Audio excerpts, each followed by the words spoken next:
السلام علیکم برادرای عزیز، همه کس احساس خوبه، سلامتتان خوبه پیشه همه برادرای جا. امروز 27 سپتامبر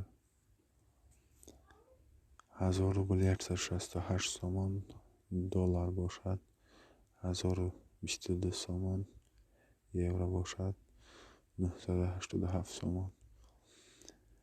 چقدر که گفتم برادرای عزیز، یارداری لایک میچقیم подписаться میکنیم در کانال، دستگیریش مو پیشوی مای در همه بانک های تاجیکستان هم خیلی 1168 تومان و ویدیو اختار در کامنتاری بنویسین.